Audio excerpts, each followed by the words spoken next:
I am Kelly Ezel, as he said, with Settlers Bank.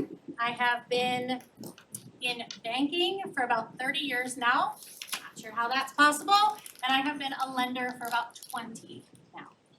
So I will let our lovely panelists introduce themselves and then we'll get started.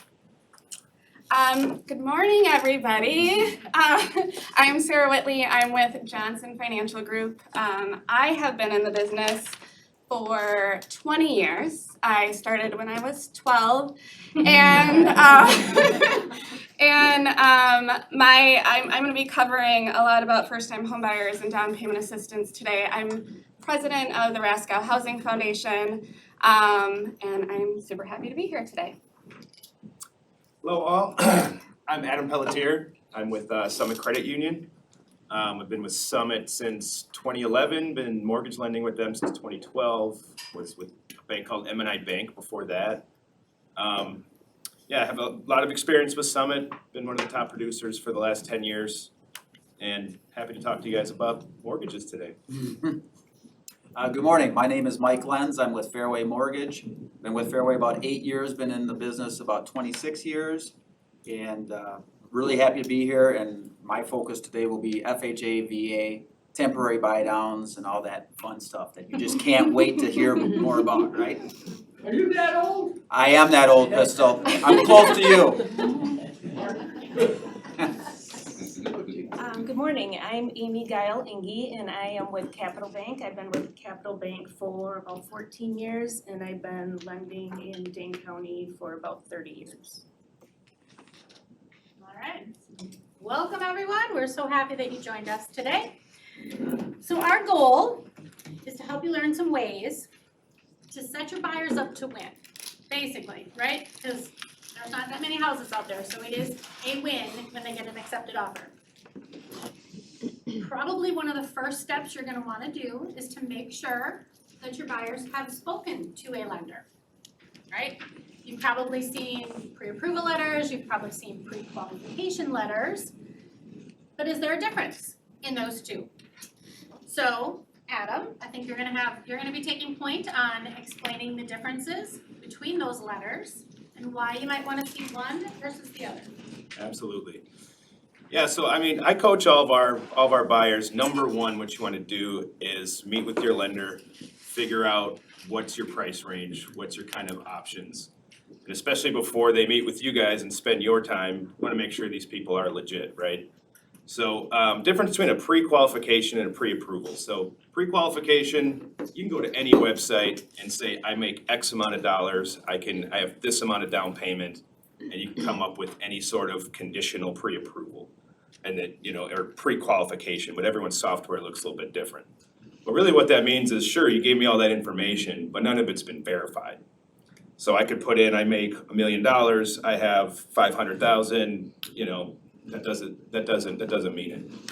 When you actually put an application in, we're looking at your credit, we're looking at your income, we're looking at your assets, we're making sure that your credit score fits an array of programs, we're making sure that your income supports your debt so you can actually support that payment. And we're not just taking your word for it, we're actually going in, looking at your income, of how whatever program that you're looking at qualifies it. We're actually looking at your bank statements, we're actually looking at your investments to make sure that you really have this down payment. So that's why it's probably important for you guys to work with a nice local reputable lender that is actually doing that. So at the pre-approval stage, we're actually saying, hey, this buyer is good to go. We just don't know the house yet. Buyer's good. We just need potentially an appraisal, depending on their situation, and clean title. So there's a lot of kind of different lingo that I've heard in the industry lately, but essentially it's not rocket science. We need credit, we need income, we need assets, and we want those verified. With that, we can tell, as long as your situation doesn't change, we can approve you for this sort of dollar amount, unless you drop dead or lose your job. I mean, other than that, we've really looked at that. And we've also, like, at that stage too, we're also looking at the buyers like, all right, here's a potential price range for you. Here's a comfortable range, here's what you're approved for, and they're somewhere in that. It's not something that's set in stone yet. So a lot of times I'll give my buyers, they don't wanna show their realtor what their max is, so we'll talk about what you want on this initial letter. Because they don't wanna, whatever's private. And then as they start searching, they might reach back out to me and say, we wanna, up it to here, or we wanna make this adjustment. So that initial letter is just kind of, all right, this gives you guys comfort that they have financial backing, in my case from Summit, that we will approve them for this purchase. And then what we like to do too is when they're actually looking at a home, they send me over the address. We'll run a couple scenarios on it, make sure they're comfortable with it, and then send over a letter specific to that address saying, all right, we're approved for this particular house with this particular down payment. Only thing we don't know yet is the appraisal. Whether or not that's contingent on the appraisal is another story, but some loans are still going to require an appraisal whether or not the offer is contingent on the appraisal. Okay, anyone else on the panel wanna chime in? No. Nice job, Ed. Does anyone have I any do this all day questions? long, so. Specific to pre-approval versus pre-qualification. Do you make a point, and this is to all of you, obviously, but do you make a point of talking to the clients about how the pre-approval or the pre-qual will change if they're looking, for example, at a condo with condo fees? And how they have to think about that before they start jumping into something with HOA fees or condo fees or whatever? I think it's part of the initial discussion we have with them. Are you looking at single family or condo? And some people might be in between, and you say, Yeah. all right, so on a single family, you can afford a little bit more, right? Because you don't have to pay those $300 HOA fees, so in your normal, here's the differences that we're looking at. Some people will be absolutely no condo. Some Yeah. people will Right. be, I'll take whatever because there's nothing out there. But so yeah, I certainly do. This is the differences of that. And Okay. that should be part of that initial conversation. Yeah. What are we looking for? And make sure they're comfortable with that payment, whether, to include, to your point, the HOA fee or not, because that, if someone says, the max I'm comfortable with is $2,000 a month. Okay, well, on a single family home at $300,000, putting 10% down with taxes and insurance and PMI, that's where you're at. If you were looking at a condo, well, now you might be at 2,200 or 2,300, so I think to everybody's point, whatever, I'm sure we all say, what's your comfort zone? And even if you have to stretch a little, are you okay making that? So that is part of the discussion. Great question, yeah. Good. And, yeah. I have a question. How do you feel about writing pre-approval letters without mentioning the dollar amount? So did everyone hear that? No. Sorry.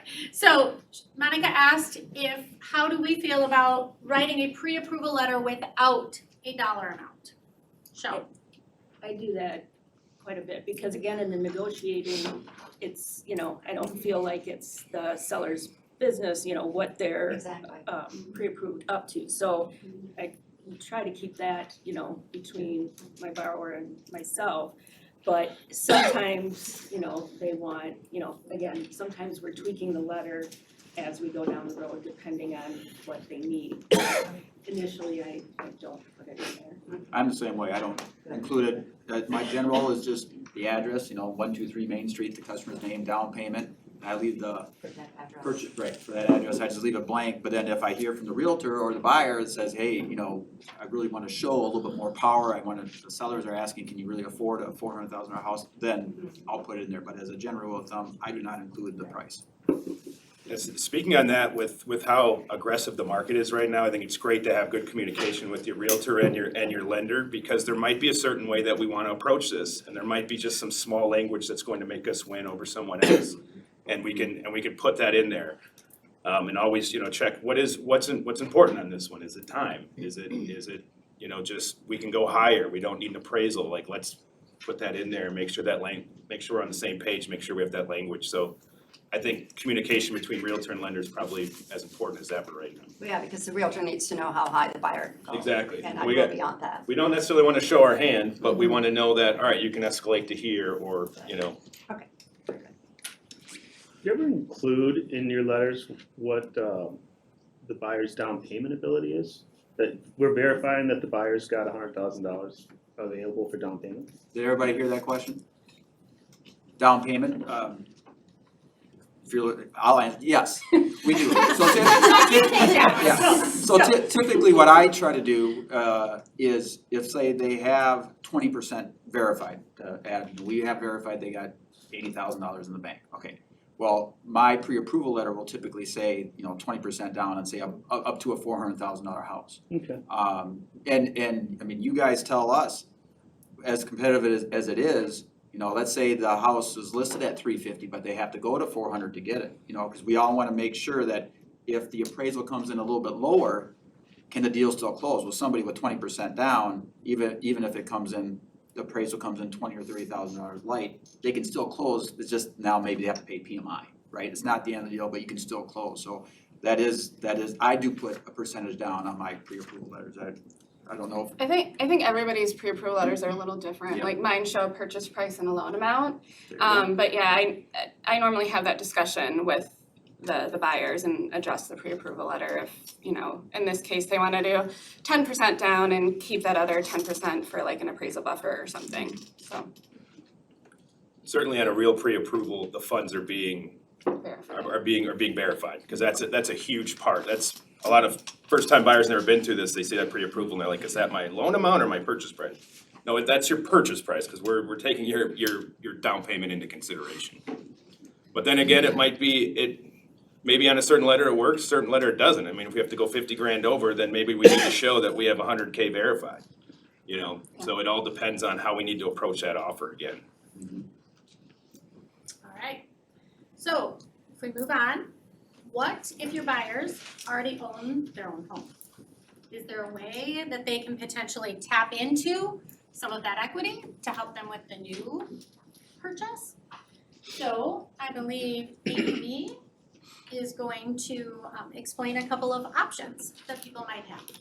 So these days with as competitive as things are, people are worried about, okay, I have this house to sell, but I don't wanna put it on the market because then I'm afraid I'm not gonna find a house when my house is sold. Or, yeah, I wanna buy another house, but being so competitive, I can't have the sale contingency. So many times what we're looking at now are bridge loans. So bridge loans, basically, you're using the equity that you have in your current home. We can go up to 90% of that value of their current home and take that equity that they have and do a bridge loan. So they will have the interest payments on that bridge loan and their current first mortgage, plus the payments on the new house. So again, they're having to qualify basically for the two houses, but the idea is that hopefully shortly after they close on their new house, the other house will sell, and then they'll just move forward with their financing on the new property. And sometimes you might hear of HELOCs being used for the same purpose, which they can be. They're both interest only on the equity piece, but like right now with where prime is, many HELOCs are tied to prime. Prime's at 7.75 and probably will go up another half or so in a couple weeks. So, that rate gets a little pricey, whereas like our bridge loans are a fixed rate for 12 months, so they don't have that adjustment in the rate as rates change. So typically we do like a second mortgage with that bridge loan, but also another option that we offer is we can take and pay off their current first mortgage and add that equity into one mortgage up to 90% of the value that they pay interest only on. So many times that will, lower their payments and make the ratios work a little bit better having the two houses. Question. How does that affect the buyer's debt to income ratio? So they do, So, actually, did everybody hear that one? So she asked how that affects their debt to income ratio?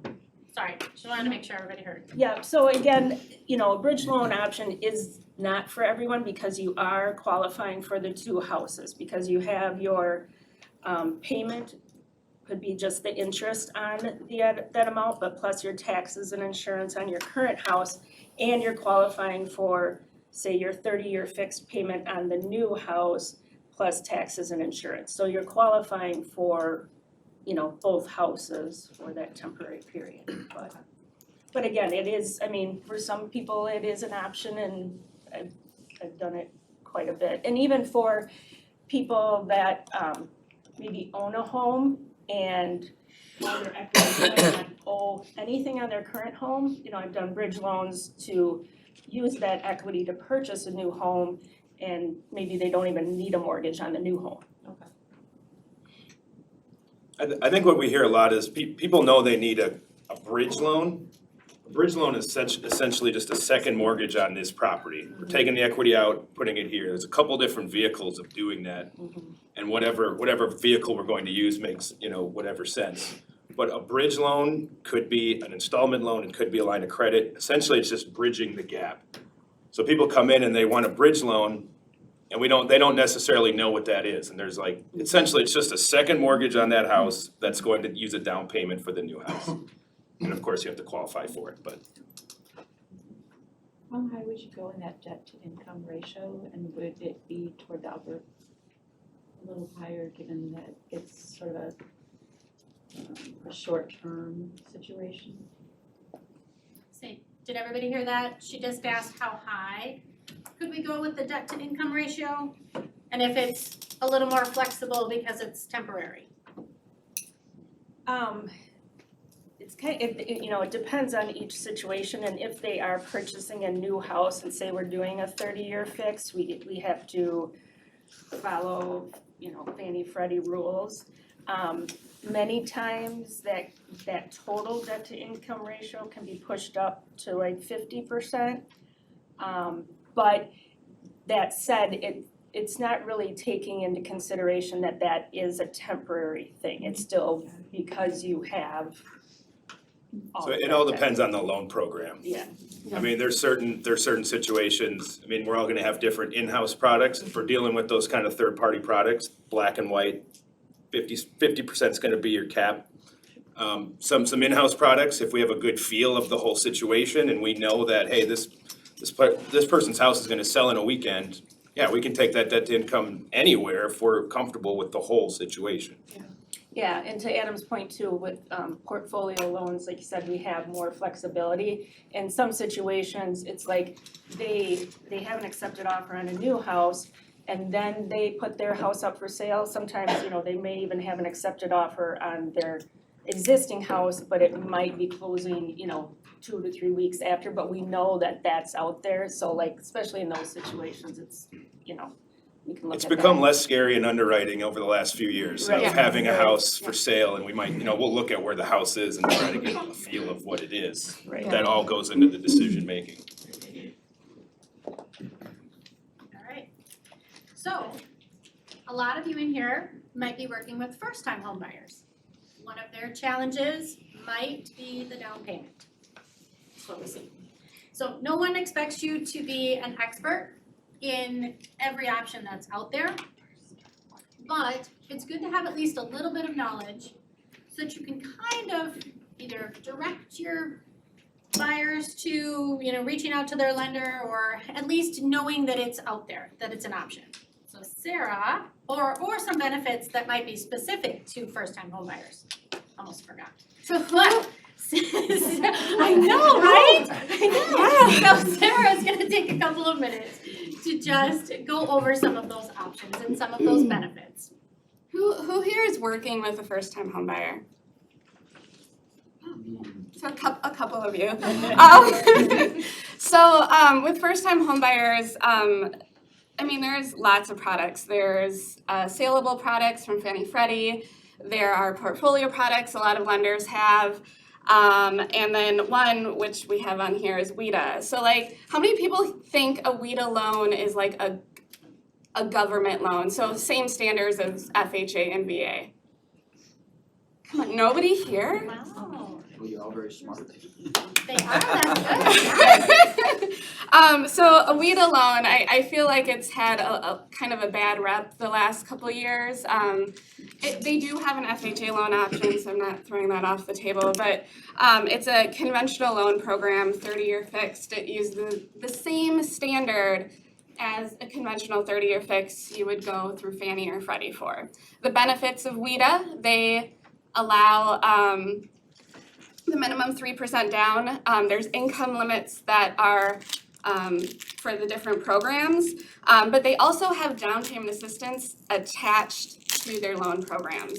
So people can qualify and get their down payment and sometimes their down payment and closing costs covered with their assistance.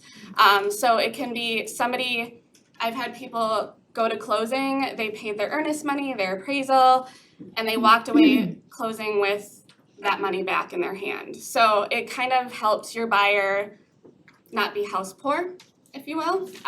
We know rent is insane in Dane County. So some people are having a lot of hard time saving money right now. And we're actually very fortunate in Dane County that we have like a ton of down payment assistance available.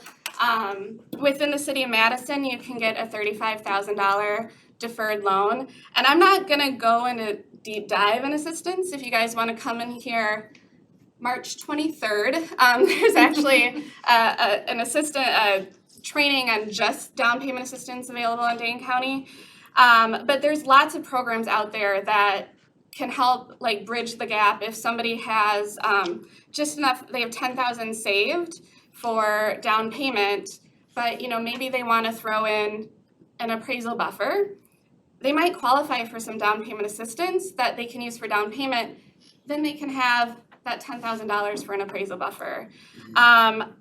There's some assistance that not all of them need, like all of them have down income limits, but not all of them require additional inspections or additional nuances, as some people would think. But like I can say for the RASCW Housing Foundation, it's 3% of the purchase price, max loan $6,000. I've had people that like all of a sudden they couldn't get gift funds at the end and they qualify for this assistance. So they're like, can we apply for it? They can apply once we get a commitment letter, that's $6,000, so their closing costs are covered. So it can help people in the back end as long as they're under the income limits to qualify and all the ratios and everything. Another big change that Fannie and Freddie, they're actually focusing on trying to work with first-time homebuyers more. And there's some changes coming up, and we're not going to do a deep dive in those, but if you have a buyer in Dane County, and I believe if their income's under like $110,000, I believe it is, or maybe it's $115,000, they can qualify for like no adjustments to their interest rates. So there's special programs called Home Ready and Home Possible from Fannie and Freddie, but their income has to be lower and people get reduced private mortgage insurance and a reduced rate with that. But Fannie and Freddie are increasing that income limit and allowing that reduced interest rate for people with slightly higher incomes as well. You wouldn't think like making six figures, it would be hard to save a lot of money, but it is. So there's lots of different advantages out there for people. And I know I have a lot of home buyers come to me and say like, Sarah, I need an FHA loan. I'm like, well, why do you want FHA? I'm like, that's what every first-time home buyer goes to.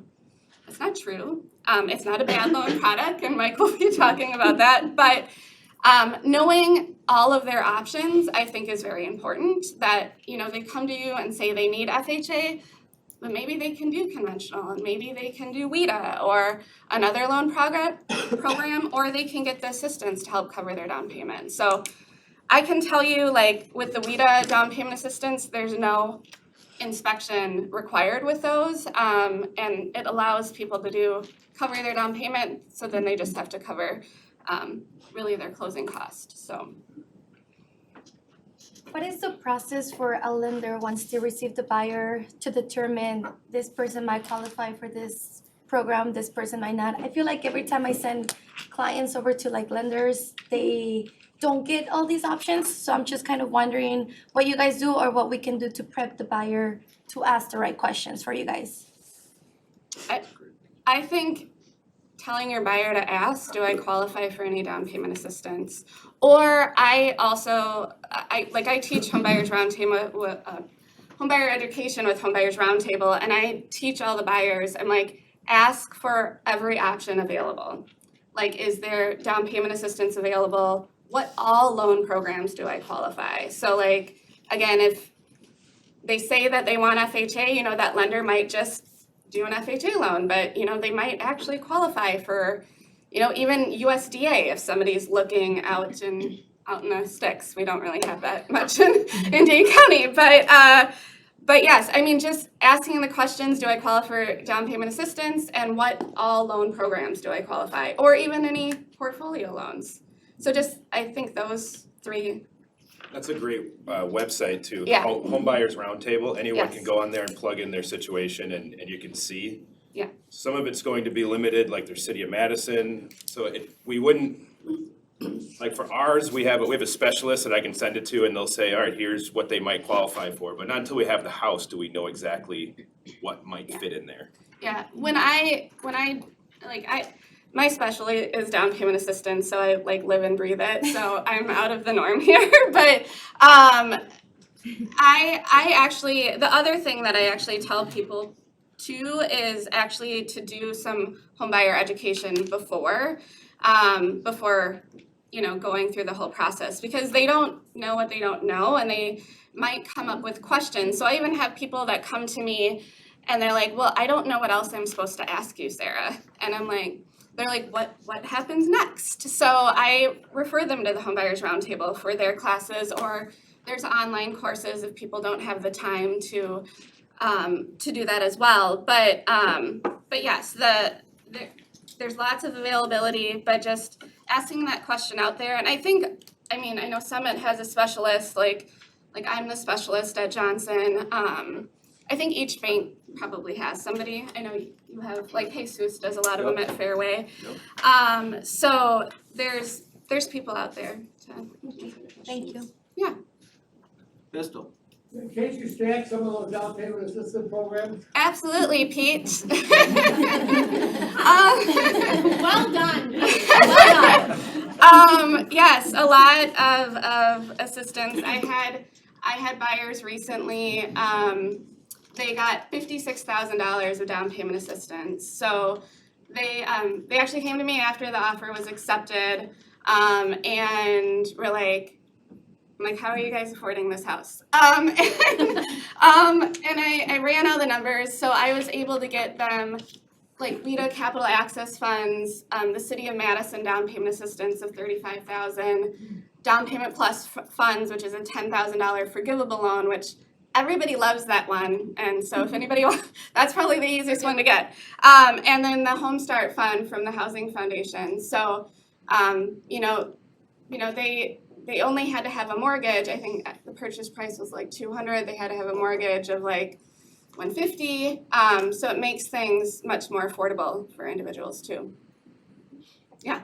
Do people with ITIN numbers instead of Social Security apply for down payment assistance? There are a couple down payment assistance programs, like the Housing Foundation. We will consider people with ITINs. And then the City of Madison funds. But it's normally case-by-case basis and depending on the loan programs they're getting, but yeah. Are those only for first-time home buyers? Not all of them, no. No, there's some programs that you don't have to be, like Down Payment Plus and the Housing Foundation. You don't have to be a first-time home buyer. And WIDA. And WIDA, You don't have to be a first-time home buyer. but you do have to be under income limits, so. Yeah, Eric? Do you still work with moving out for the disabled? Sure, yeah. And there's also Moving Out, which is a nonprofit that helps people with a family member, or if they have a disability, they actually, in the city of Madison, you can get $50,000 from them. So again, March 23rd, there is a training right in this room. And they actually talk at the training. There's what's called the DPA addendum, which is the correct way to write the offer, or write the DPA into the offer. And then they're having somebody who does the City of Madison inspections talk about what's involved in their inspections. It's different than a third-party inspection. It's less invasive. On my last couple City of Madison transactions, I have not had anything come up on the inspection. So I was like, so so if you want to learn more about what's all involved with those programs and especially that inspection piece, because I know that's the nervous Nelly thing about some of the assistance, I recommend coming on the 23rd. All right, so, Mike, there are some differences if we have a borrower that is looking at using FHA, Yeah. which is a perfectly fine, no, or VA. So what is important for the realtors to know about those programs and what might be helpful for a listing agent to know? Great question, Kelly, great questions. So, FHA and VA, unlike what Sarah just went over with the down payment assistance, there are no income limitations on those, either one of those programs. In my personal opinion, the VA loan is probably one of the best loans out there, simply because you can do 0 down and the customer doesn't have to pay any private mortgage insurance. That's really the only program out there like that. But of course, you have to be a service member, you have to have served or be currently in the military in order to qualify for the VA. So that's one of the first questions I ask anybody, have you ever served? And if they say yes, then we likely go down the VA path. And VA isn't always the best, but normally it is, especially if you have someone with, say, less than 20% down, because again, they don't have to pay the PMI portion. FHA, the minimum down for FHA is 3.5%, so it's not bad. Historically, FHA loans have been first-time home buyer loans for customers that have less than, say, a 660, 640 credit score. That's really kind of their, where they like to play is now what's changing, and it actually is changing this month for FHA, is that the private mortgage insurance premium that they pay, that the customer pays every month, is becoming a lot cheaper. It's actually, for someone with a 660 credit score, it's gonna be cheaper than what you can get on a conventional loan for the PMI, which is huge. So that, again, that makes the monthly payment more affordable for the client. So, again, VA, great program, 0 down, no PMI. And actually under both VA and FHA, sometimes, not always, but sometimes the interest rate that I can give a borrower is a little bit cheaper than on a conventional. So from that standpoint, the payments are very competitive, and again, FHA, minimum down 3.5%. Where I see FHA a lot, honestly, is if someone's trying to buy a 2-unit property. Because on a Fannie Freddie, a conventional loan, depending on income, you on a 2-unit property, you have to have 15% down. Well, not everybody has 15% down on a 2-unit property. FHA, you can get in with 3.5% down. So again, we've talked about each scenario is different, each circumstance is different, but that's where FHA does a really good job, in my opinion, of getting people into, say, a 2-unit property where they just didn't have the down payment, they didn't have a parent or a relative, for a gift that can help them with that 15% down. So it is a really good program when it's used correctly. And honestly, for say a first-time home buyer that has, say, a 620 credit score, or 600 credit score, say they had, I hear often, I was stupid in college, they didn't pay attention to their debts, they didn't pay their debts, whatever happened. So maybe their credit isn't a 740. So I call FHA a stepping stone loan, because basically you try to get them in, you get them into the house, because once they have a payment history on a mortgage, their credit score will probably pop 30, 40, 50 points within the first 6 to 12 months. So the idea is get them in, do the FHA for a certain period of time, and then if rates cooperate and they come down like we all think they will eventually, then refinance them hopefully into a conventional loan. Because the biggest drawback on an FHA loan. After how long? Excuse me? After how long would you refinance for the conventional? Well, it usually takes about 6 months, 6 to 12 months in order for their credit score, because once you have a payment record of your mortgage, then your credit score will go up. So I'd say 6 to 12 months. But the biggest drawback on an FHA loan is that the PMI lasts forever, as long as they own the home. So that's why I called the FHA loan like a stepping stone loan. Simply because hopefully whatever's preventing them from going conventional is fixed, cured, from whatever in the next 12 to 24 months, and then they can do a refinance to maybe a conventional program. I know in the current climate, VA and FHA loans they don't have as many accepted offers as say a conventional. And some of the reason for that is FHA is a little bit more picky in regard to the appraisal requirements. On a conventional loan, if there's peeling paint, we don't care. FHA, they do care. Conventional, there's a missing hand railing going up the stairs. Conventional, we don't care. FHA, they do care. So those are the, some of the differences between an FHA and a conventional, but again, overall, it is a really good program. It's a 30-year fixed. Typically, rates as good, if not better, than a conventional, especially with someone with a 600 or a 620 credit score. The lowest we can go on an FHA is 580, and that's set by FHA.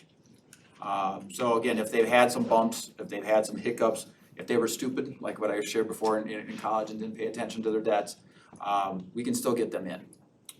But overall, it's a really good program. Questions on the FHA or VA? Yeah. So has that PMI always been that way, that it lasts forever on the FHA? It depends on, honestly, if someone puts, I think it's 10% or more down, then it'll last 11 years. But the majority of people that do FHA are doing 3.5, maybe 5%, because there used to be, you can get a little bit cheaper PMI if you put 5% down instead of 3.5. It's not a lot, but usually that's the down payments I see, is 3.5 or 5%. But again, for a 2-unit property, to purchase that with 3.5 or 5% down, that's a pretty good deal.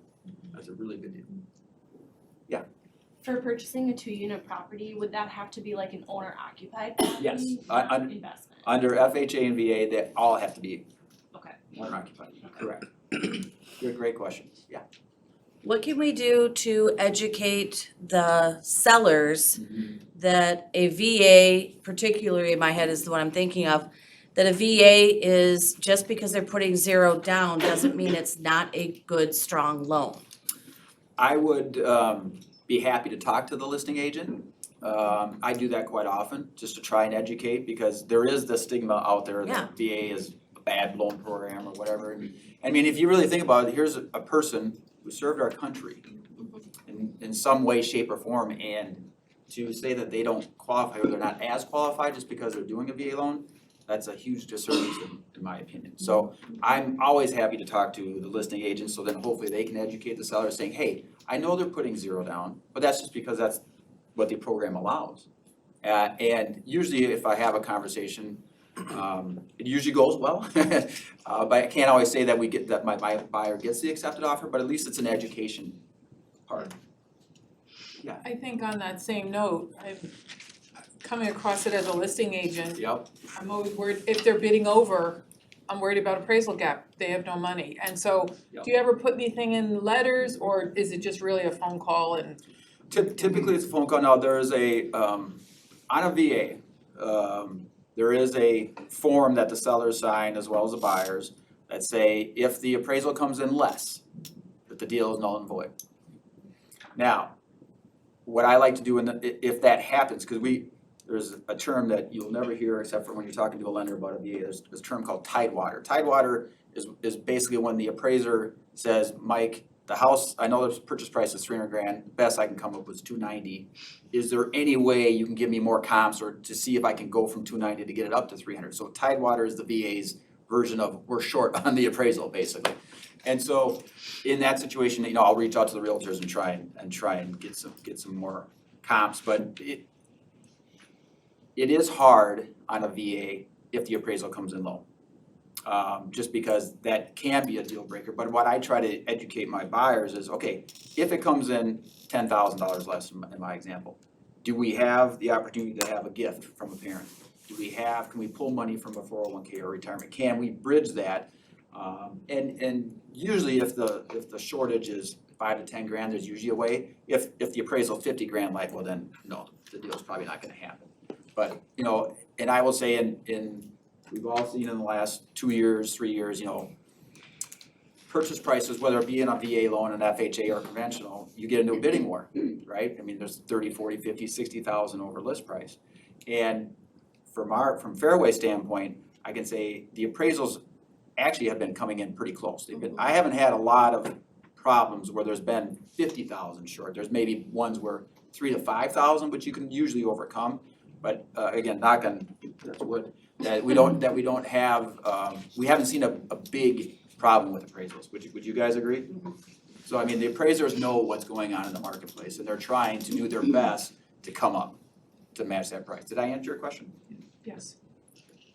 Is there anything, any letter or anything that we could send along with the offer? Because a lot of lenders are amazing and, you know, offers are always written at like 9 o'clock on a Sunday night. Yep.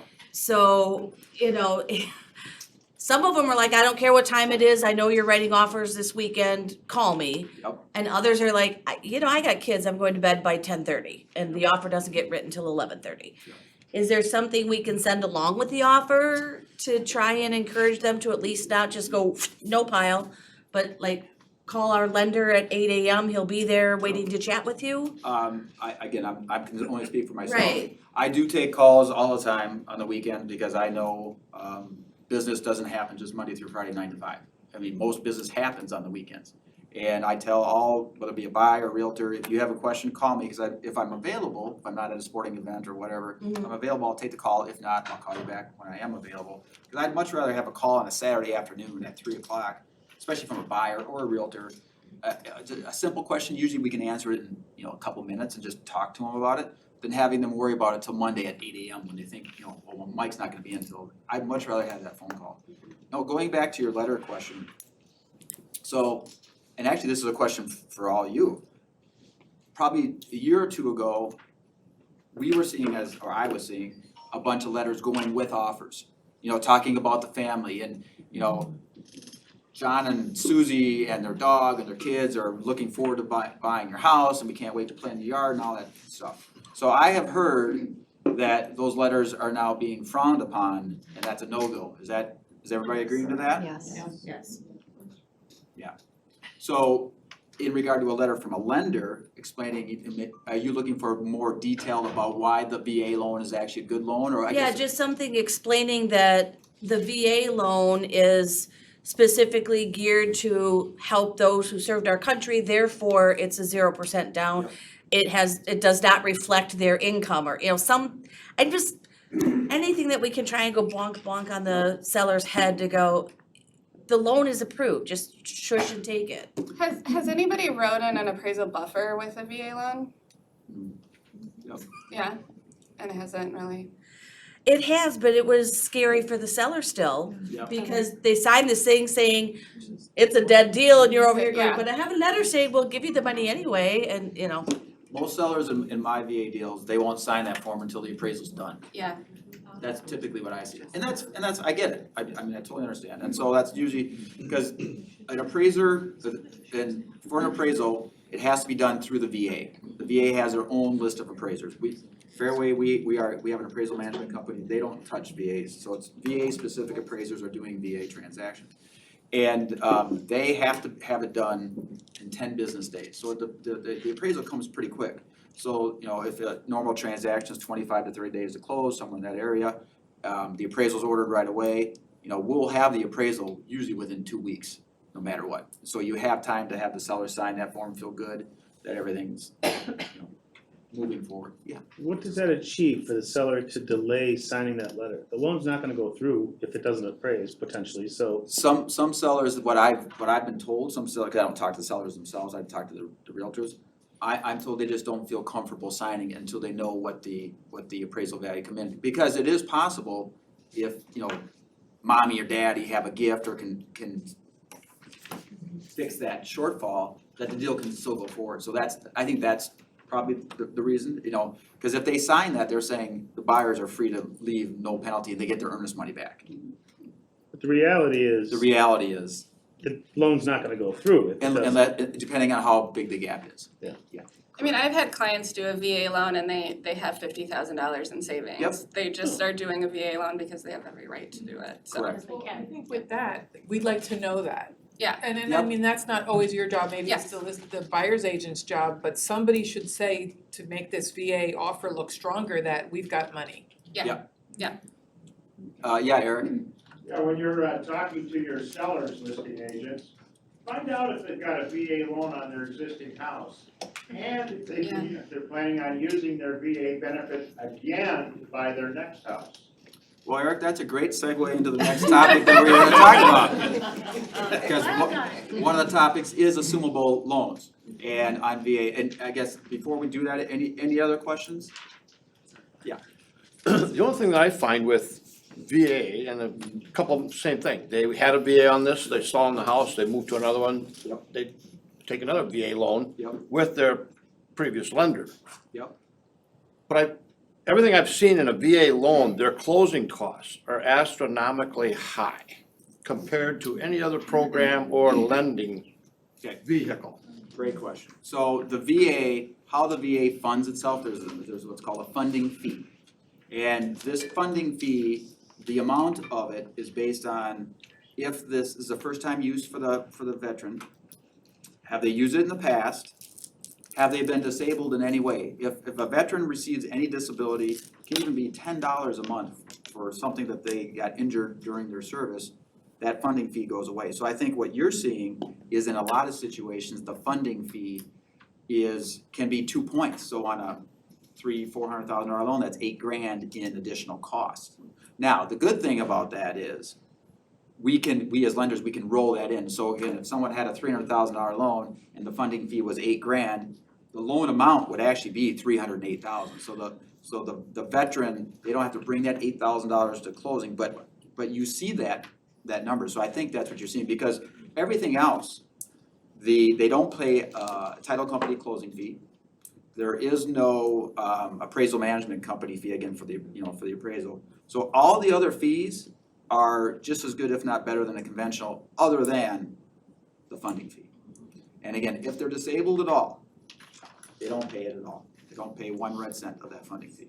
So, and speaking of that, so the VA just, I believe it's April 7th. April 7th, the funding fee is starting to go down, 15 basis points. So if someone, and the funding fee is based on how much they put down. 0 to 4.99% is 2.15%.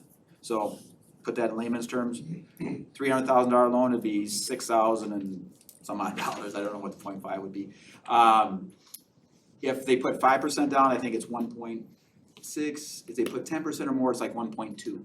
So it all depends on the down payment. The majority of VA loans that I do are 0 to 5%. But I have one closing next week. They got a gift from mom and dad and they're putting 15% down, just because they wanted to. It was a $550,000. They wanted their payments based on something under $500,000. So that's what they did. So it doesn't, not always 0 down, but that's the majority of them, 0 to 5%. Yeah. The wood boring insect thing. Yes. If they have to do that inspection, Yep. the vet pays for that, Yep. but then, the vet pays for that, but then if the loan falls apart, they're just out that Yep. amount. So yes, there is an inspection report that has to be done. That just changed recently here in Dane County, I'd say within the last year or so.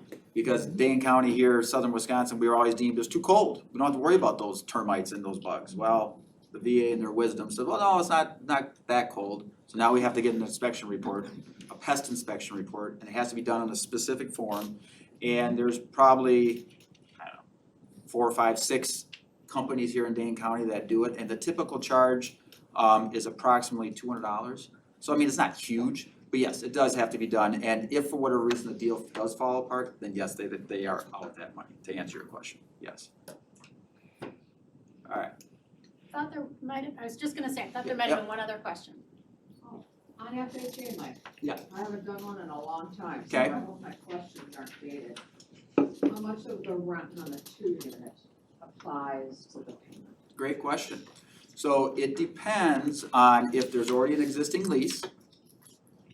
If there isn't an existing lease, so we would take 75%, so easy math, it's $1,000 a month that say that the unit they're not gonna live in, okay? I would be able to count $750 towards their income to help offset that, to boost their income, okay? If it doesn't have a current lease, then the appraiser does they will calculate what the market rent is, and then we use 75% of that. So if there's an existing lease in place, usually use that, or if not, then we fall back on the appraiser, but it's 75%. I was gonna say, I've actually had some people recently, which there's been a current lease and it's been bad for them because it's the old school landlords are still out there, so those rents have been less. So it's almost better if it's vacant and we can use that market rent, cause the market rent Is a lot higher. is a lot higher than what some landlords have the units rented for, Yep. so. Yep. That was a very good question. Do you still have in-house approval? Yes. Meaning our own underwriters approve it, yes. We don't have to go to HUD or anybody, we approve FHA on our own underwriters are delegated. Yeah. Is that, I'm assuming that's what your question was? Yeah.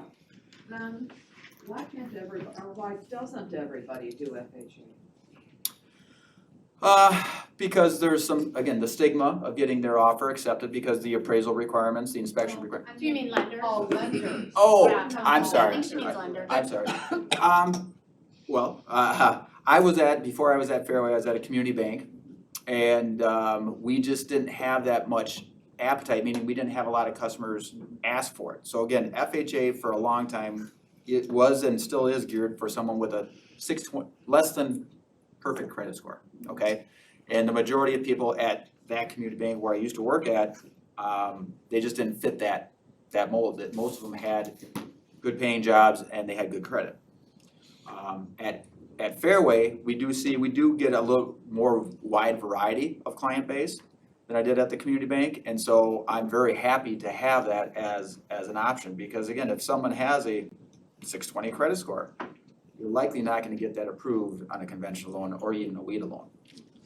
You know, they typically need a 640, 660, would we all agree to that?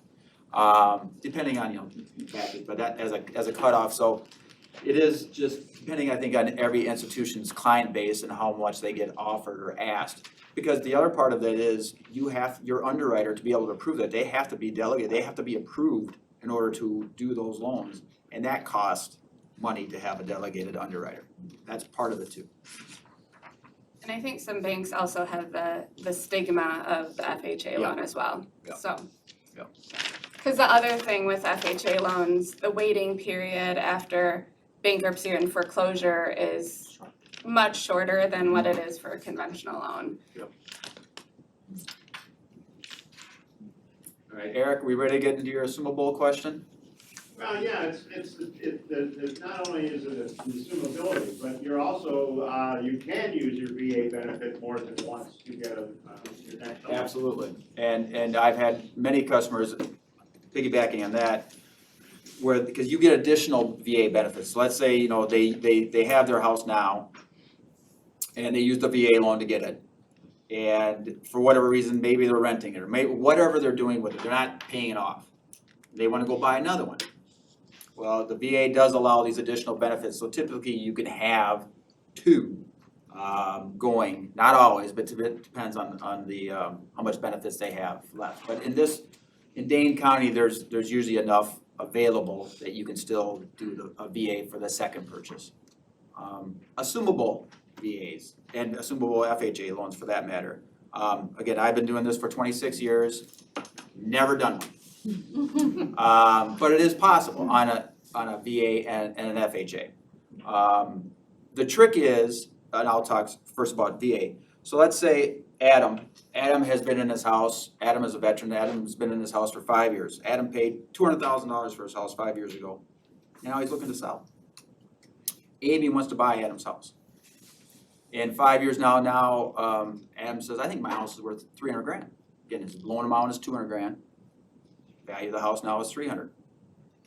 Amy can do it. Amy does not even need to be a veteran. Amy can assume Adam's house. Let's say Adam has a great rate of 3%, 30-year fixed, right?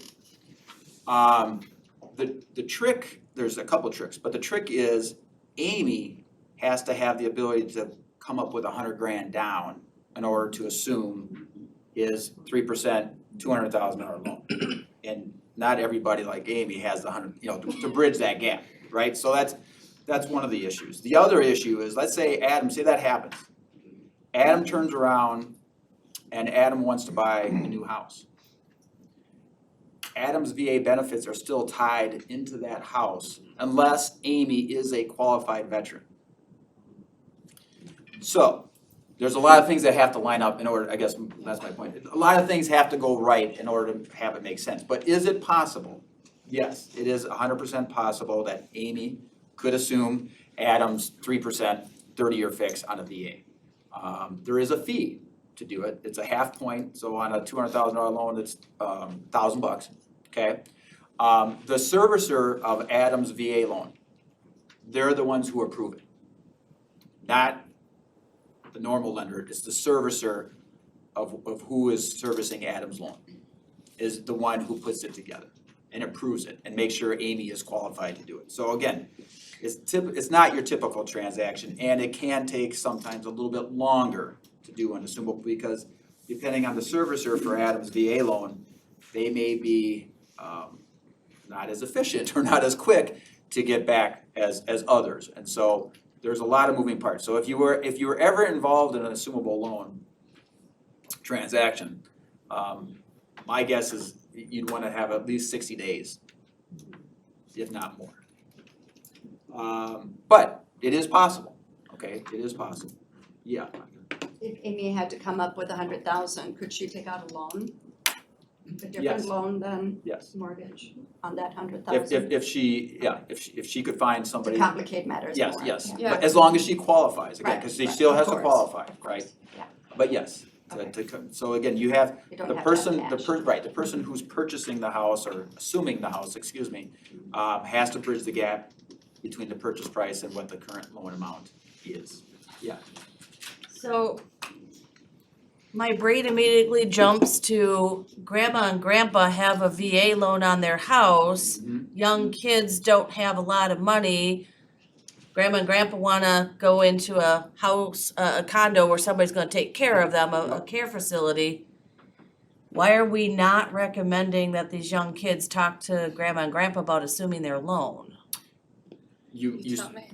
Yeah, You tell us why. That is a very good option, if possible.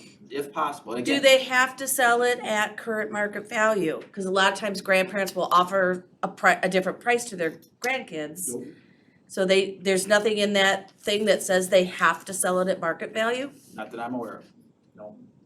But again, Sounds like an interesting whoever path. grandpa and grandma have their loan serviced by, Has to agree to it, has to agree to it. and they might not agree until it comes up a little bit. And especially if the kids, aren't qualified.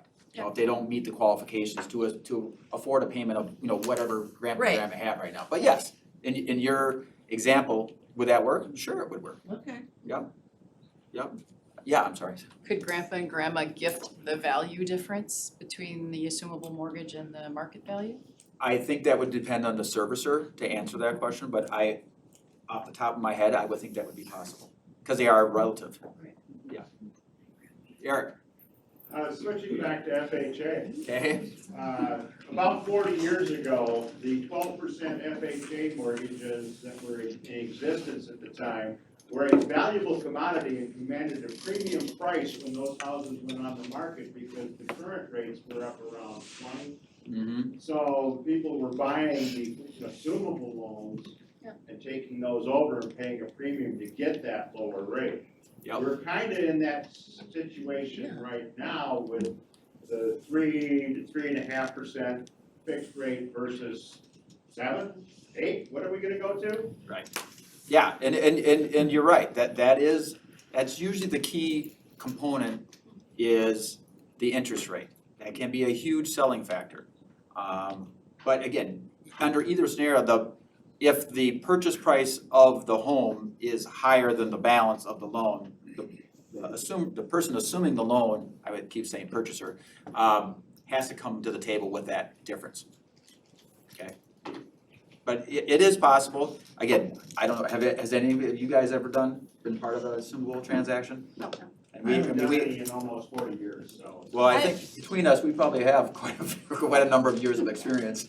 I've heard in like Colorado where values have skyrocketed and like other states like California, the assumable mortgages have become a hot commodity and like listing agents are, you know, I don't know if they're putting it in their MLS, but notating that, you know, this person has an FHA loan and it can be assumed and you could qualify, so. I've seen that here in some listings, that Oh, you was have? mentioned, yeah. So that's good, that's at least, Yeah, 'cause so. I haven't seen that yet either, but. Yeah, it's just an option out there and it can be valuable to some individuals. If you have Especially the with- right seller, the right Right. buyer, the situation works, yeah. Especially with the limited supply of homes that we have out there right now. Absolutely. If there's a family member, you know, going back to the grandpa, situation, that certainly could work. Yeah. Any other questions on VA, FHA, assumable, yeah? No, sorry, I think you were gonna touch on the payoff for the seller's FHA mortgage has to be timed to avoid another month of interest due. That used to be. You had to pay off. the Yeah, FHA. because FHA does like to collect another 30 days worth of interest. Yeah. No matter what. So the payoff was just plus. Yeah, it's by the month, right. So that is one of the, I think Sarah said nuances, if you wanted to use the word. Yes, FHA does collect basically a full month's worth of interest. No matter when you close. So that's why you, if possible, you wanna close on the 28th, 29th, 30th of the month, not the 2nd. Right. All right. I think, my guess is we will have time for additional questions afterwards. So we're gonna move on. So, our next section, we are going to introduce the program that was basically voted off the island years ago, but bam, it's back. So, adjustable rate mortgages, Adam, we're all looking at adjustable rate mortgages as a more affordable loan option for our borrowers. What do you feel is most important for these realtors to know about that program? Right, yeah, so adjustable rate mortgages, those kind of got a bad rap with the 2009, chaos there. Since then, well, I guess let me start here. What an adjustable rate mortgage is, it's a 30-year loan and the interest rate's locked in for a certain amount of time. At Summit, we have 15 years, 10 years, 7 years, 5 years, 3 years. So you have a 30-year payoff, interest rates locked in for a certain amount of time. And there's, after like your 10-year, it's a popular one we do, so interest rates locked for 10, if you're still in the loan at 11, the interest rate can adjust. Big difference between now and 2009 is how those adjustments can happen. They're capped, you know exactly what that adjustment can be. And every single arm is going to have a little bit of a different, depending on who's giving it, is going to have different caps, but you're going to know that up front. There was some really strange ones before 2009 where you could pick a payment and interest we could add it to the end. So a lot of that's been cleaned up. But it still doesn't always have like the greatest, people feel that great about it. So there's pros and cons. I mean, I always look at this with buyers, we're going to pick this once we have an accepted offer. Pro from a 30-year fixed rate, that's what it is, 30-year fixed. You're going to pay a little bit of a higher rate to have that rate locked for 30 years. So you're paying a little bit of insurance, think of it that way. The average life of a mortgage loan is 5 years. The average tenure of a home is 7 years. So 5 years, people either move or they refinance their house. We know that we're in the most aggressive cycle of rate hikes in history. So the pendulum swung pretty aggressively. We're all wondering when that's going to stop, but pendulum's got to swing at some point again. Don't know when, that's $1 million question, but so people are becoming a little more open to the ARM loan. So what we can do with ARMs is a little bit different than like a 30-year fixed program. So 30-year fixed, again, that's the Fannie Mae, Freddie Mac type of stuff that's gonna be black and white. Could be good for your more conventional borrower. The adjustable rate, every lender is going to have a different way of doing that. I can speak to what we do at Summit. At Summit, it's all in-house money. So we can deal with gray area. We have 10% down, no private mortgage insurance. That's something completely unique to the ARM loan. We have no points. We can borrow 100% of the appraisal. So these are things that we can do with our own money that we can't do. We were talking about bridge loans and DTI before. That's stuff that we can deal with. So you're going to have different nuances based on different lenders. There's also sold ARM loans. I can't speak to what everyone else does. But essentially, we're looking at options like, would you rather pay a little bit of a higher rate for 30 years, a little bit of a higher cost, or we know that rates are up, costs of homes are up, everything's a little more expensive than when you saw it 6 months ago. Would you rather take a little bit more risk, knowing that you only have a rate locked for 15, 10, 7 years, take that lower payment, that lower cost up front, and which one makes the most sense? You know, knowing that this is a first home, that's always something I tell my buyers to look at is like, while you guys are searching, do your best of how long do we see yourselves in this home? You know, chances are this won't be your forever 30-year home. You know, but think with yourselves, is it more of a 5-year plan? Is it more of a 20-year plan? Because if I knew exactly how long you're going to be in the house, I could give you the most sound financial information and we can make the best decision for your situation. Of course, we don't know that.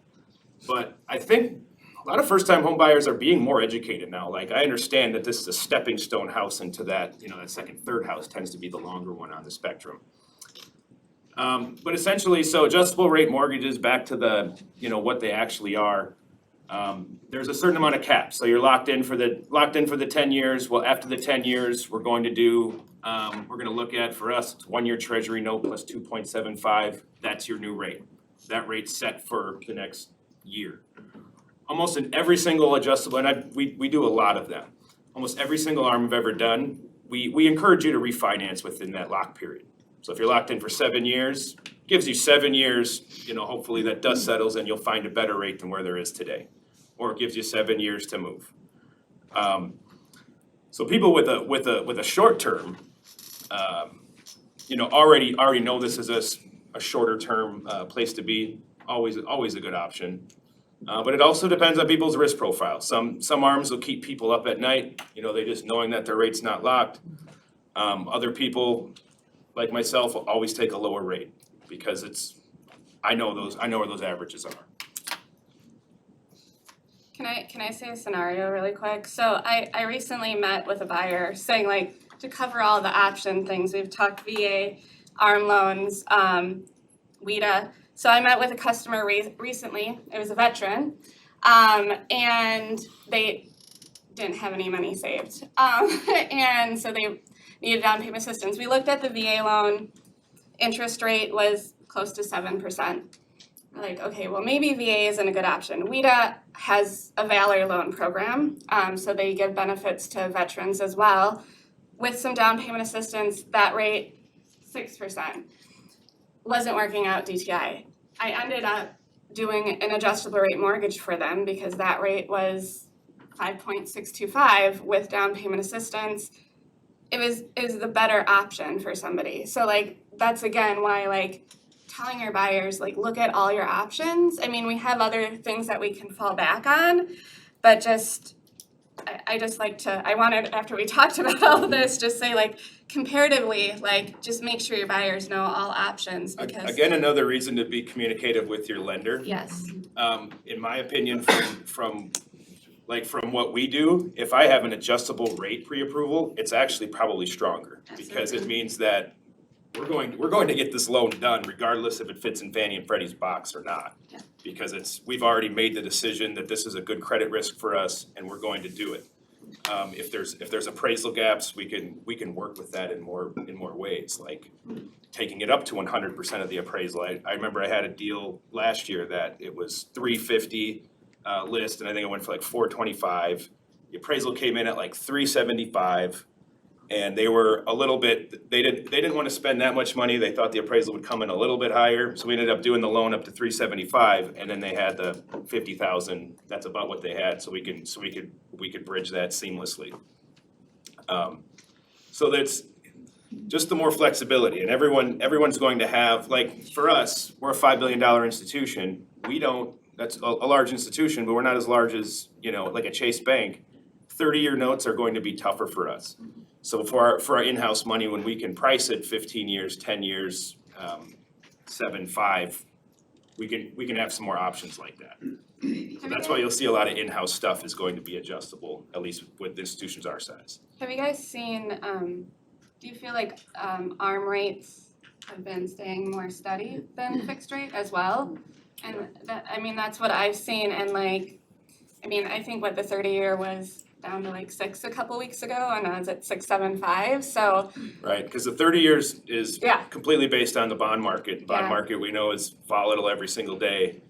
And the ARM stuff, depending on where it's coming from, is based more on internal money. Yeah. And flows and just more what's going on internally within that institution. Yeah, so I feel like for you guys, if you're writing an ARM offer on somebody, you're not calling your lender like a month later, okay, what are rates today? Like it wouldn't be as huge of a gap probably than what it would be fixed rate. I got a quick question. Oh, all right. Regarding Summit, my understanding is Summit Arms allow the borrower to adjust the rate for a $300 fee, and there's no limit to how many times they can do that. Absolutely. Yeah, so let's say you lock. So another thing we can do is we can lock in for 6 months, especially if you're building a house. So let's say you lock in today and the rate goes down before closing.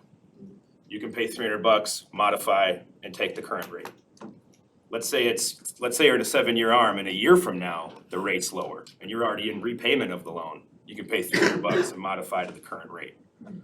So again, something completely unique to us. I was in a loan with Summit, I did 3 times in like a year because it just, every single time it made sense.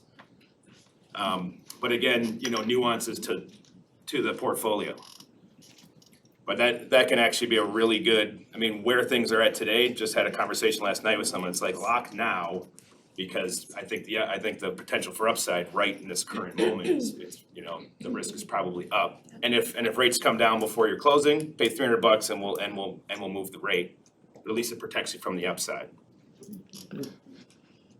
Yes, great feature. Thanks for pointing that out. I think it's huge. It really is. It really is. And we do lock our arms in, so unlike Viridian deals, we can lock in for 6 months, which makes us a nice player with like a Viridian. So you can lock that in for 6 months, and if the rate goes down over 6 months, you pay the $300. Let's say the rate goes back up, well, you're still down here, you know. Did you pay him to ask you? The process is just a payment, they don't have to resubmit anything or anything, it's just give me the money and we're good. That's it. The rate is here. I'll pay $300. It's in my checking account. Pull it, and we'll modify the rate for the next payment. And now what is the length that you guys are able to do that again? So we do a 15-15. So that means it's locked in for 15 years, and then it can adjust once for the next 15 years. And then we have a 10-1, so that's locked in for 10 years, and then it can change every one. And we do a 7-1, a 5-1, a 3-1. So really, it's a lot of people think like my rate can constantly adjust. It's like, no, it's locked for 7 years. 7 years, nothing will happen, or 10 or 15, whatever people's risk tolerance is. And there's gonna be different rates for each one of those, obviously. The longer you lock, the higher that rate's going to be. But decisions, you know, once we have that accepted offer, that's our next step, is we sit down with them and say, all right, here's all your options. Let's really dig into now we know the home. Now you guys have a feel of how long you wanna be here, how much risk you wanna take on it. You know, and that's where we'll look at all these options side by side. In the example you were given before, is Summit like alerting the buyers if rates go up and down, or are you just kind of leaving it up to them? It's mostly up to them. I mean, I give them, we can't keep, you know what I mean? We do have some rate like tracker emails they can be set up on. But all of our rates are right on our website, so it's just, you know, I'm always just like checking on the rates. I don't remember exactly where everyone's locked in at, but it's as simple as just, you know, we'll add $300 to your closing, disclosure and modify the rate down.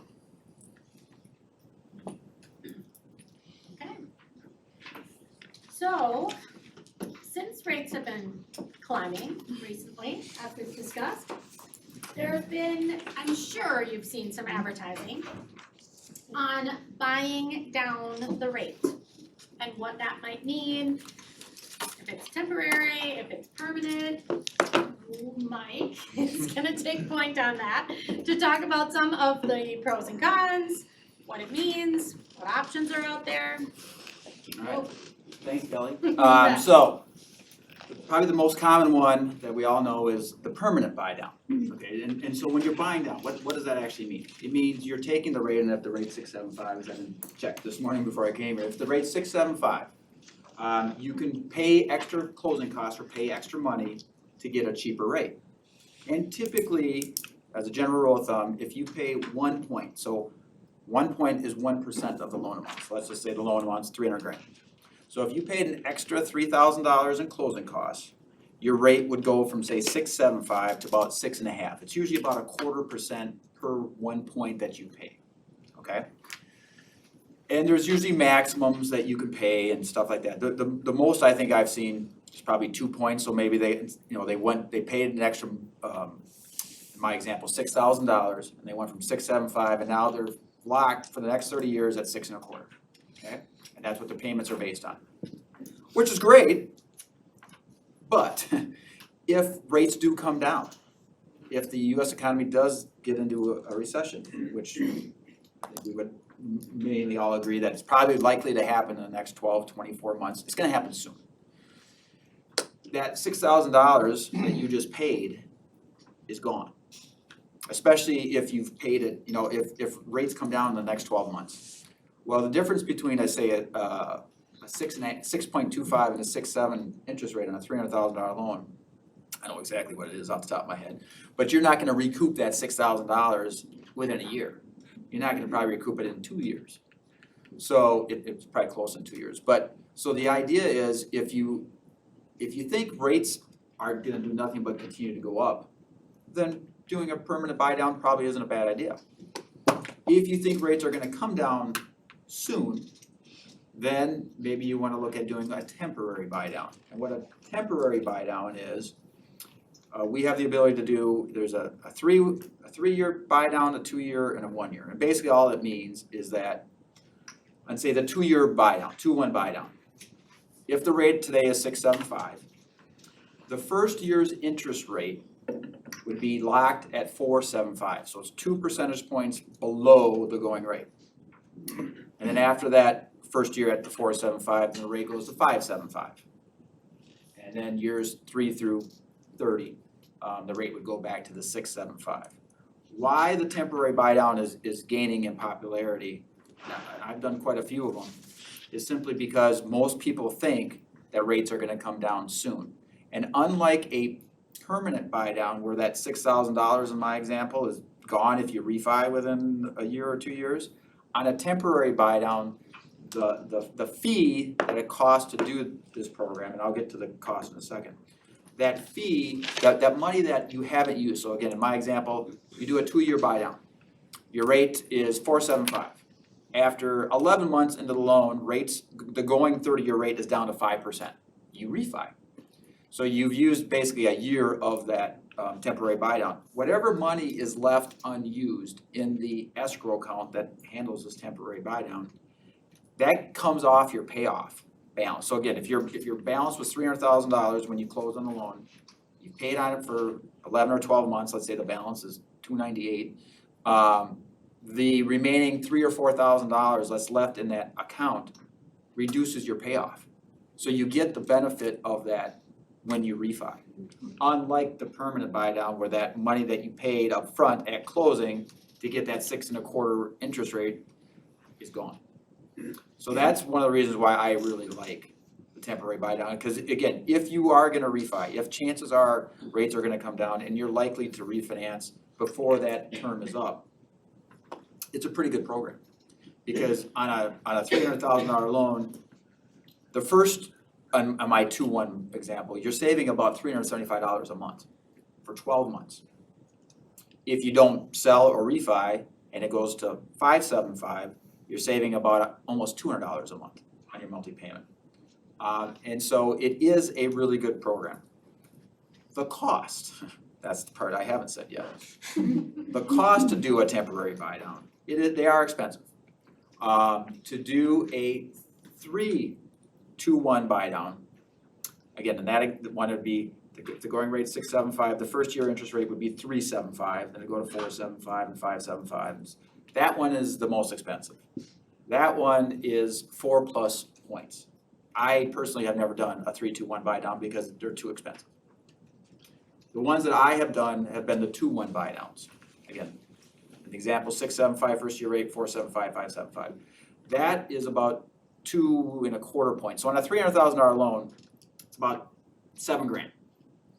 So on the 2 examples that I did late last year, one of the customers says, well, even if I don't refi, Mike, in 2 years when this is done, my car payment of $600 will be done in 2 years. And so I'm gonna be okay financially if I don't refi because I'm saving this money for the next 2 years and then his car payment will be paid off. So for him, it was a no-brainer and it worked. Who can pay for this buy down, for these closing costs? Oh, and I'm sorry, the 1 year buy down is like 0.75 points, so it's $2,200-$2,300 on a $300,000 loan. Who can pay? The sellers can pay, which I realize in this current market is not gonna happen. It happened in October, November, December, because that's when but the buyers can pay also. The lender can pay part of it under certain programs. So this temporary buy down, it's open to conventional loans, Fannie, Freddie. You can do them on a VA, you can do them on an FHA, at least we can. But the majority of them are either, of course, from the buyer's perspective, it's best if the seller pays it. But if the seller isn't gonna pay it because of the current marketplace, the buyers can certainly do it on their own as well. So again, the idea is, on the ones that I've done the most popular, 2-1 buy down, they get a much bigger discounted rate for the first 2 years than if they did the permanent buy down. Because the permanent buy down is only gonna go down in basically 1/4 point increments per 1 point fee. And I know points versus the fees and the interest, I know it's confusing as heck. I wish there was better terms, but we don't have different or better terms to say. But again, on a permanent buy down, typically 1 point, which is 1% of the loan amount, will give you a reduced interest rate of about 1/4%. And that's forever. But they're qualified on what the rate, they're not qualified on the buy down rate, they're qualified on what the rate. At the 6.75 rate in my example. So the customer still has to qualify at the locked-in rate for, say, year 3 through 30 in my 2-1 example. Great point, Amy. So again, it is an option. Temporary buy downs, Eric, you may remember this because I was told that these were very popular in the 80s and 90s. I personally wasn't around for that part or in lending at that point. And they've just become more popular, I'd say in the last year or two, because rates have gone up. When rates were 3% and 4%, never heard of these things. No one ever, didn't even think about it. Well, now that we're 6.5, 6.75, pushing 7%, they're becoming more popular because buyers want their payments to be affordable. And this is a mechanism or a tool, yeah. Can your helpful realtor contribute towards buyers' closing costs in this scenario on their fee? It can't be an interested party. I hope not. Off the top of my head, I'm gonna say no. But that's a good question. If you were the buyer, you could help. I mean, if you were doing your own transaction, but you as a buyer's or listing agent, no. I don't, because you'd be an interested party. Okay. I think that'd be a no-go. Yes. But friendly family members Yeah. can help with that? Absolutely. Okay. Absolutely. Any other questions on the temporary versus permanent? So again, when you guys are writing offers, typically in the financing area, you may say, conventional rate, 6.75 up to a point, okay? And or whatever, if you put in points or not. Basically all that does, it just means it's possible to, because every situation is a little bit different, so maybe the customer doesn't have the best credit, maybe they're a 680 credit score where there are points. But that's in essence what the difference between a temporary and a permanent buy down is. Thank you. Okay. So, new construction. There's a whole different animal. mode, new construction. That could easily have its own complete program, I'm very sure. So today, we're just gonna give you a very quick overview. If you're interested and you wanna attend an entire program, I'm sure someone would be happy to put that on or organize it. Just let somebody know. So Amy is going to take and talk to you about turnkey and what that means and a 2-time close. And then I think Adam is going to follow up with a 1-time close construction discussion.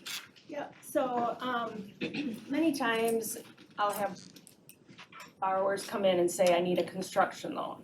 And we talk through it and come to find out they're working with a builder and they're working through design, contract, everything.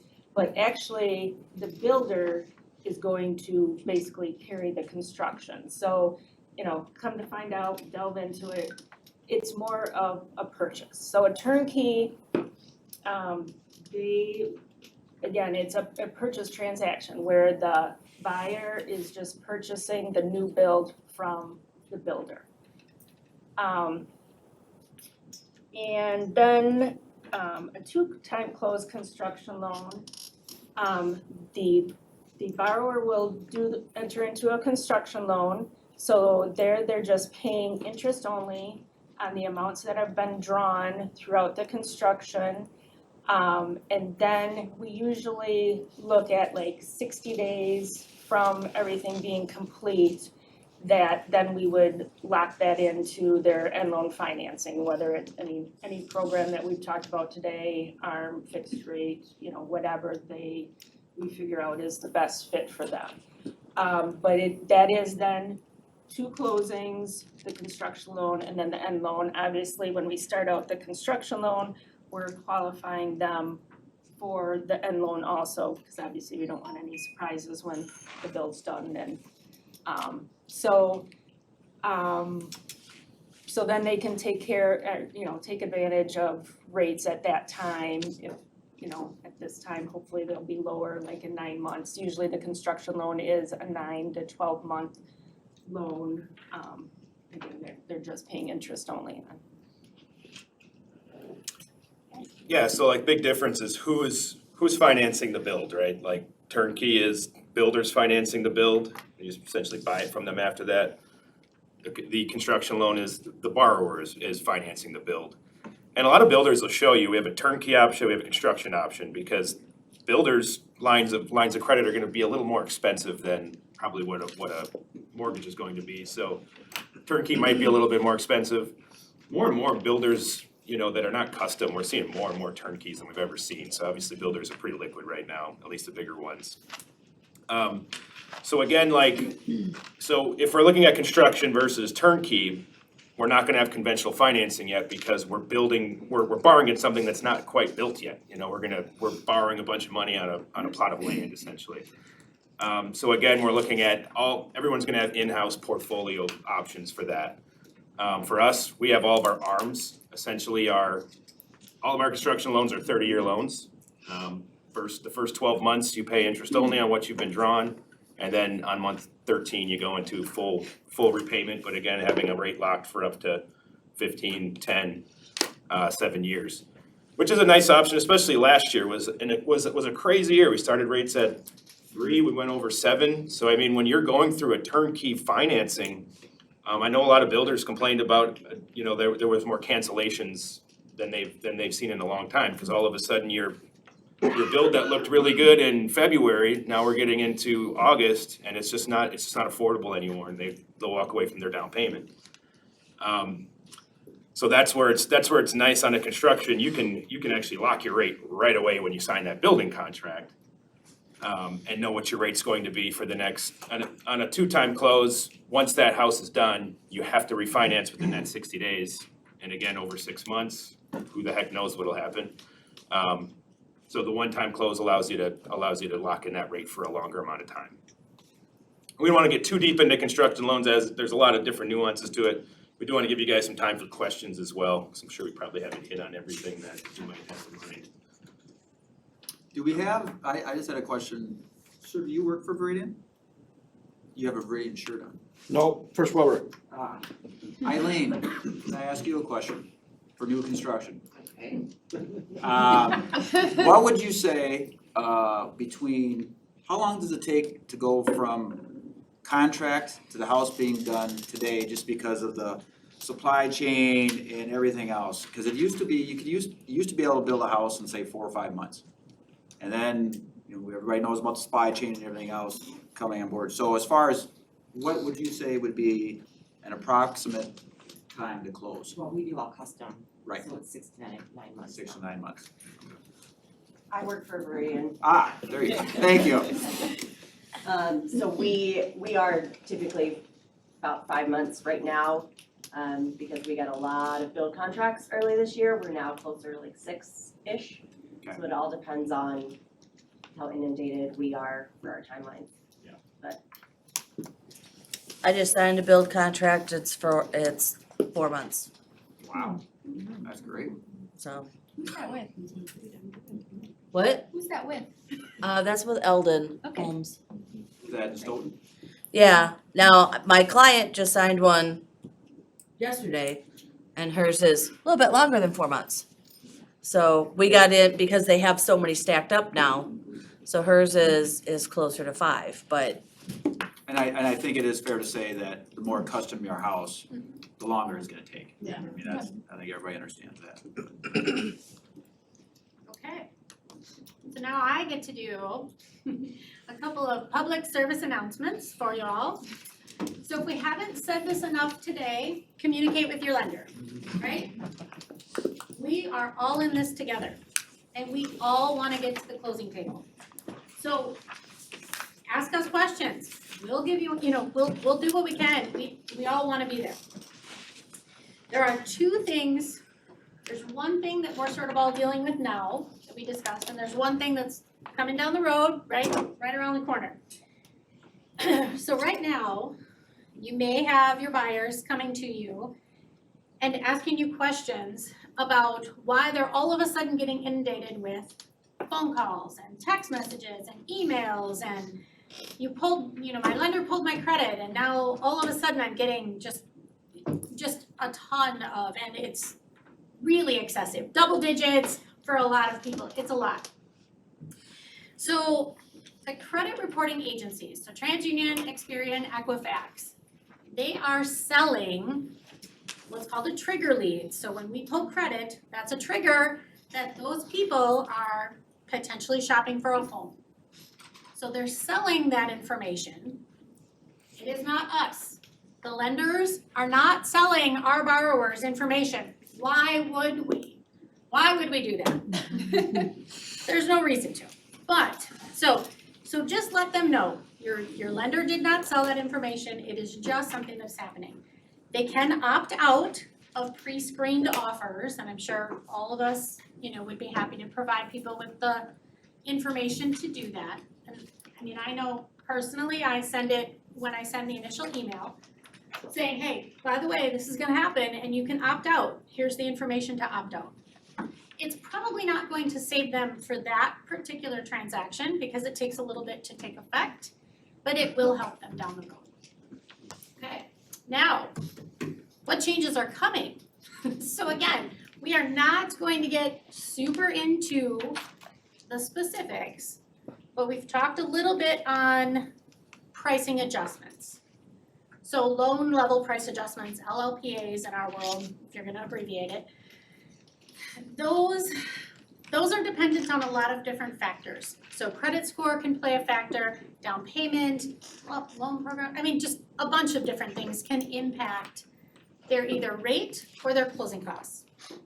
Starting May 1st, loans delivered May 1st, so starting here in April or soon, there are going to be significant changes for borrowers that have higher debt to income ratios. So if you see on your offer, or if you talk to your lender and you're like, well, holy cow, you want me to put 8.5% on this or whatever, there may be factors that are causing that. It is not that it's a bad loan, it is not that it's a bad lender or they have bad rates, it is a circumstance. The bankers' lobbyists are fighting that change, fighting to not have it come into effect or fighting to postpone it a little bit longer. So know that we're working on that. But it can potentially, it will potentially impact borrowers. When in doubt, ask your lender. So I think, depending on how many questions y'all have, we might be out of here a little bit early. But does anyone have any questions? That adjustment that you just made reference to, would that also affect ARM rates? No, this is more Fannie Freddie. Yeah, it's more Yeah. funny. So like literally like a spreadsheet for all lenders across the industry that was very straightforward, and it got way more complex. So just different credit scores are like one tier was this many credit scores, now it's tiered into. General, if you got 780 and you're a perfect borrower, life got a little easier. If you're lower than 780, life got a little harder for you with 30-year fixed, with pricing. There are some lenders that sell their ARM loans though, so it could Yeah. affect some lenders' ARM loans. So anything Fannie Freddie would be impacted there. And so just, I mean, it's going to make a bigger difference also, if the loan level price adjustments are either worked into the rate or they're part of the closing cost. So again, it's important for your borrowers to make sure they're comparing apples to apples and not like, oh, I got this lower rate. You know, again, then there's probably additional closing costs because the LLPAs are being passed along in closing costs, so. The change I mentioned before with first-time homebuyers, where they're increasing that income limit. If your income's under, in Dane County, I think it's like that 115, they have no adjustments. So this change benefits first-time homebuyers. It doesn't benefit current homebuyers, or homeowners, I should say. You're saying- So as listing agents, should we expect more arms then to be coming across? I would say probably in your offer to purchase probably higher interest rates.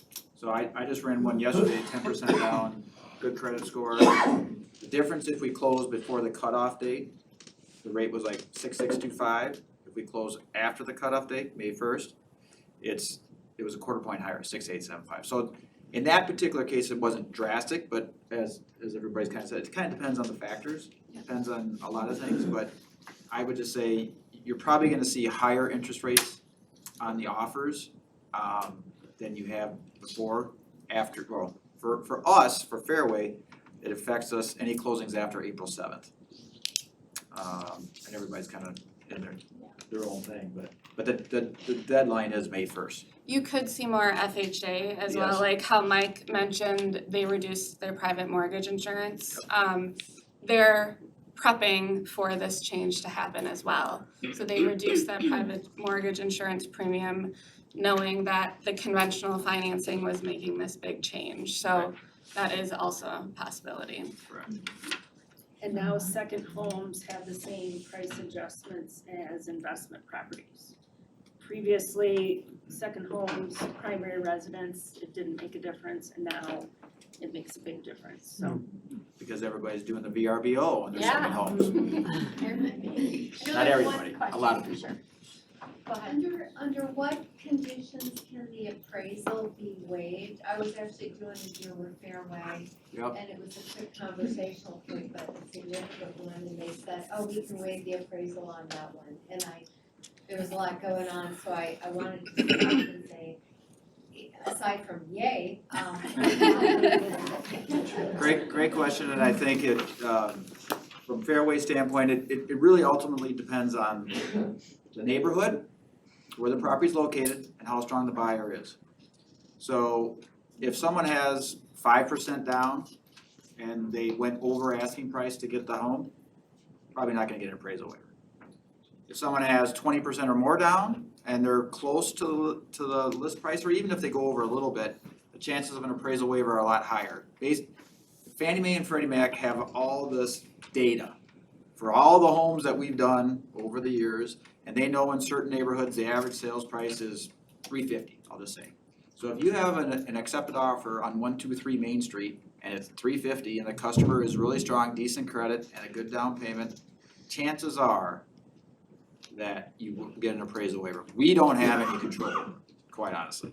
It's what comes out from Fannie Mae and Freddie Mac. But it is a nice tool to have, because it saves the buyer $500 in an appraisal fee. You wanna add something? Yeah, and then so there's also the difference of whether the offer's contingent on the appraisal Oh, yeah, and whether the lender's going to require an appraisal. right. So the offer being contingent on the appraisal means that, I'll offer you 400,000, if the appraisal comes in lower than 400, then we're going to renegotiate or gives us an out. Now, buyers can still have a loan and not have it contingent on the appraisal. In that case, it just means they need to have the cash behind that to make up that buffer. So traditional 30-year fixed financing, you can borrow 95% of the appraisal. So if the appraisal comes in lower than that offer, then you just have to have the cash to make up that buffer. So that's where the lender's going to know what kind of cash you have, how high can you actually go on this house, and have some sort of idea. And every loan program's going to have a little bit of a different nuance based on, on that loan to value. But just because it's not contingent on the appraisal, the lender still might have to do an appraisal. But we're just saying we're not going to change the offer price, the buyer's gonna pay whatever that is. We're still gonna pay that offer price regardless of where the appraisal comes in. Any other questions? Really? You want more, Kelly? I know. All right, well, we appreciate your time this morning. We thank you all for coming.